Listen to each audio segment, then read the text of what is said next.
자, 전국의 메가스터디 회원 수험생 여러분 안녕하십니까? 메가스터디 영어 영역 김기훈 선생입니다. 자, 3월 모의고사가 3월 10일에 치러졌었고, 자, 그리고 이제 여러분들은 뭐 고3 현역들 같은 경우는 4월 또 학평이 있기는 하지만, 자, 그건 뭐 무시해도 좋은 거고, 그렇다고 해서 여러분들 시험을 그냥 엉터리로 보면 안 된다는 뜻이고요. 자, 3월만큼의 비중은 이제 떨어지고, 이제 여기서 3월 결과를 바탕으로 해서 여러분들의 학습 방향성을 재정립하고, 그리고 결국 이제 우리는 6월 첫 번째 평가원 모의고사를 잘 보는 것이 정말 중요한 지상 과제가 되어 있는데, 자, 3월이나 4월 같은 경우에 당연히 EBS 연계가 직접 연계든 소재 연계든 간접 연계든 안 들어가겠지만, 이제 6월부터 자, 첫 모의고사부터 해서 이제 우리는 EBS 연계 교재 1학기용으로서 수능 특강과 영어 독해 연습에 대해서 들어가게 될 텐데, 자, 내가 거듭 이야기를 해왔지만 EBS에 대해서 여러분들이 잘못 갖고 있는 통념이 있기 때문에 그러한 myth, truth를 통해서 이걸 정확한 여러분들한테 방향성을 제시해 주고자 합니다. 일단 작년 입시를 우리가 복기해 보면, 원래 복기라는 용어는 바둑 두고 나서 이렇게 한번 뒀던 거를 해보는 건데, 자, 근데 어쨌든 상황을 복기를 해보면 작년에 모의고사가 6월도 9월도 다 쉬웠고, 그냥 EBS에만 모든 영어 학습에 올인 했던 학생들도 EBS만 열심히 했더니 잘 되더라가 아니라 문제가 너무나 쉬웠기 때문에 6월, 9월이 다 쉬웠었던 겁니다.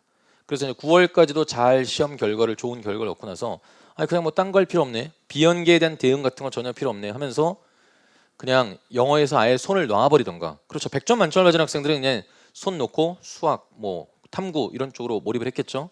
그리고 이제 EBS만 이제 몰입을 하던 학생들은 그냥 EBS만 하면 이 정도의 쉬운 난도니까 충분히 극복이 되겠네 하고 갔었던 거고, 자, 그러다가 이제 어떤 상태가 벌어졌느냐, 실제 수능에 가서 수험생들이 가장 많이 틀린 5개, 6개 있어서 1, 2, 3위가 다 비연계에 있어서 문제가 생겼던 거죠. 그 비연계는 다 3점짜리였고, 그래서 EBS 연계 그것을 다 맞췄다고 해도 사실 직접적으로 지문 연계된 건 10개도 안 됐었습니다. 나머지는 이제 뭐 간접 연계, 소재 연계 이렇게 했었는데, 그랬다고 하더라도 중요한 거는 이제 비연계에 대해서 소홀히 했다고 했을 때에는, 그러니까 EBS에만 올인 했을 때에는 그런 참혹한 결과가 주어졌던 거죠. 자, 그건 바뀌지 않습니다. 내가 거듭 얘기하지만 작년 수능 영어가 어려웠던 게 아니에요.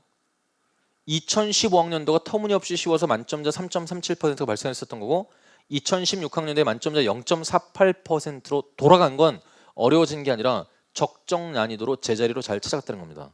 알겠죠? 그래서 그러한 상황은 금년에도 연기될 거예요. 물론 우리가 그 어느 때에도 난이도를 예측하는 건 정말 위험한 일이고, 가르치는 입장에서나 배우는 입장에서나 하지 말아야 할 일에 속하겠죠. 하지만 2017학년도 마지막 이 상대 평가의 난이도는 2016학년도와 크게 다르지 않을 것이다 하는 건 우리가 확신을 갖고 얘기할 수 있습니다. 적정 난이도였기 때문에, 어려워진 게 아니었기 때문에. 알겠습니까? 그러니까 이를테면 2015학년도 국어 B형처럼 만점자가 0.1%도 안 되는 상황이라고 한다면 좀 난이도가 좀 쉬워질 수도 있겠구나 하는 걸 우리가 생각해 볼 수 있겠지만, 자, 2016학년 수능은 적정 난이도였기 때문에 그대로 이어가게 될 거고, 역시 그렇다고 했을 때는 비연계가 만점과 1등급을 1등급과 2등급을 가늠하는 그러한 단계가 될 거예요. 그럼 그렇다고 해서 비연계에 대한 대비만 해야 되느냐? 그게 절대로 아니죠. EBS에 대해서도 꼭 해줘야 되는데, 이 EBS에 대해서 영어 선생님들, 학교 선생님들, 물론 학교 선생님들이 이제 교재를 그걸로 나가기 때문에 엉뚱한 얘기 하지 않으시겠지만, 선생님들이 좀 아전인수격 해석을 통해 수험생들을 잘못 오도하는 경우가 있다고 생각이 들어서, 자, 여러분들이 뭐 물론 잘 내가 하자는 대로 쫓아오고는 있겠지만, 보편적인 수험생들이 갖고 있는 그런 미스에 대해서, 통념에 대해서 깨고 진실을 밝혀줄 필요가 있다는 생각에서, 자, 긴급하게 이러한 우리의 지금 나눔의 장을 마련하게 됐습니다. 우선적으로 결국 EBS 적중과 암기가 중요하지 않은가? 자, 짐은 똑같이 나온 건 10개도 안 했다고 했습니다. 암기, 네 머리로 그걸 다 못 외웁니다. 알겠죠? 우선 그럼 개념부터 해야 되지 않을까? 개념은 겨울방학까지 끝났어야 되는 거고, 책 나오기 전까지. 그럼 처음부터 변형 문제를 푸는 것이 올바른 일일까? 그리고 올바른 EBS 학습 결과는 어떻게 해야 되는 것일까? 이 네 가지를 빠르게 얘기를 하겠습니다. 자, 똑같이 나와도 틀립니다. 그러니까 작년에서 1, 2, 3위가 비연계였고요. 그 다음 4위가 연계였는데 32번 빈칸 줄은 직접 연계예요. 직접 연계라는 얘기는 지문 토시 하나 안 틀리고 똑같이 했던 얘기인데 정답을 몇 프로? 52%였어요. 그럼 이 아이들이 그 지문을 몰라서 틀렸을까요? 왜 틀렸을까요? 정답을 내는 과정에 있어서 일단 지문에 대한 이 정확한 분석이 구조적으로 안 돼 있었던 거고 그냥 내용만 암기하려고 했었던 거고 그 내용들이 다 암기를 해보려면 머릿속에서 다 쨈돼 버릴 수 뒤죽박죽 될 수밖에 없어요. 그러니까 빈칸 추론 유형으로 딱 나오게 되는 순간 여기서 이제 멘탈 붕괴죠. 답을 내는 과정에 있어서 매력적인 오답 유도 장치에 덜커덕 걸려드는 거예요. 이거는 지문을 그냥 내용적인 암기를 하는 것으로선 절대로 극복될 수 없는 과제임을 여러분들이 꼭 명심해야 됩니다. 그 다음 우선 개념부터 할까요? EBS는 시험 범위입니다. 고3 현역들한테 내신 시험 범위일 뿐만 아니라 우리 수험생들한테 6월 모의고사에 대한 시험 범위죠. 누가 뭐라고 해도 시험 범위는 그때 해야죠. 밀리면 안 됩니다. 그래서 6월 평가원 자체가 수능 특강 2권과 그리고 9월 평가원은 수특과 수완까지 1, 2학기 교재를 통합한 EBS 교재에 대해서 출제 범위로 다루고 있는 거죠. 기본 출제 범위로. 그렇죠? 그런데 왜 9월 모의고사 끝나고 가서 실제 수능까지 애들이 지푸라기라도 잡는 심정으로 족집게, 적중 이런 것에 분명히 도박인 줄 알면서 도박을 거는 이유는 뭐냐? 범위가 밀렸기 때문이죠. 밀리면 안 돼요. 내가 이 수업을 하면서도 자 TCC를 듣는 인강으로 듣는 친구들한테 얘기하지만 이 수업은 지금 이정표 수업 끝나자마자 3주차 강의를 끝나자마자 그 학생들과 함께 지금 공유를 하고 있는 건데 뭐 여러분들이야 여기 앉아 있는 학생들이야 내가 거듭 이야기를 하고 또 필요성을 느끼니까 이 자리에 앉아서 이 시간에 여러분들이 현강으로 듣고 있겠지만 내가 얘기했죠. 난 분명히 데드라인을 정해줬습니다.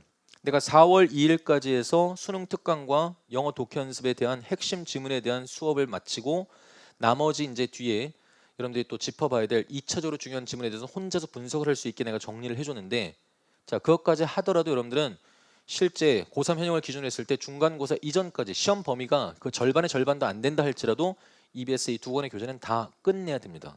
그게 밀리고 밀리게 되면 이제 풀 시간 없고 이걸 어떻게 해야 좋을지 모르니까 이제 적중을 표방하는 쪽으로 확 쏠리게 되는 거죠. 그러나 그 결과들의 면면을 여러분들이 잘 들여다보기 바랍니다.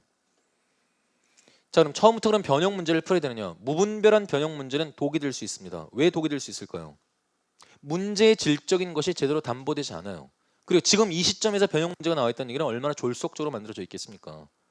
우린 지금 이정표를 만드는데 완전히 개고생을 했고 그리고 이걸 가지고 수능 특강 EBS 변형 독해 모의고사 하는데 외부 필진까지 다 동원을 해서 우리 지금 연구센터가 지금 거의 뭐 밤을 새다시피 해갖고 이렇게 지금 돌아가고 있는 형편이에요. 그래도 아직 공정이 80%까지밖에 못 왔어요. 계속해서 앞으로도 막 밤을 새고 어찌 될 줄 모를 정도로 만들어 가야 됩니다. 왜? 문제 퀄리티를 높이려면. 근데 지금 이 시점에서 변형 문제 여러분 얘기를 했죠. 그리고 국어 얘기를 하자면 국어 선생님도 입을 모아 얘기를 할 겁니다. 양치기 절대 하지 말라고. 그럼 왜 그럴까요? 질적으로 좋지 않은 문제를 가지고 여러분들이 사고 훈련을 하게 되면 여러분들의 사고가 사고에 많으면 배가 사들어간다고 어디로 튈지 모르게 되는 거고 그렇게 잘 공부를 했음에도 많은 양을 시간과 비용을 투자해서 했음에도 불구하고 문제가 생기는 거죠. 그렇지 않겠어요? 그러니까 시중 변형 교재는 또 중요한 게 뭐냐면 소재 연계가 전혀 반영되어 있지 않은 상태고요. 지금 현재 시점에 있어서 지금 어떻게 그걸 만들어냈겠어요? 지금 이 시점에서 변형 문제가 나와 있다면 그리고 전 범위가 섞여 있지 않으면 변형의 의미가 없어져 버리게 됩니다. 즉 무슨 말이냐? 수능 특강부터 해서 적어도 영어 독해 연습 끝까지 모든 지문에 대해서 변형 문제가 만들어져야 그게 효과적인 거예요. 그렇죠? 여러분들 생각해도 상식적으로도 자 그러면 이제 올바른 EBS 학습의 결과는 어떻게 되느냐? 개념 학습과 EBS 적용 연습을 병행을 해줘야 됩니다. 특히 개념이 안 돼 있다고 한다면 3월 모의고사를 통해서 3월 모의고사가 한마디로 성격을 해설 강의하고 총평하면서 규정 줘줬는데 작년 11월 17일 2학년 모의고사와 대조 대비를 해봤을 때 41, 42번 정도의 지문을 제외하고는 나머지는 오히려 더 쉬웠다.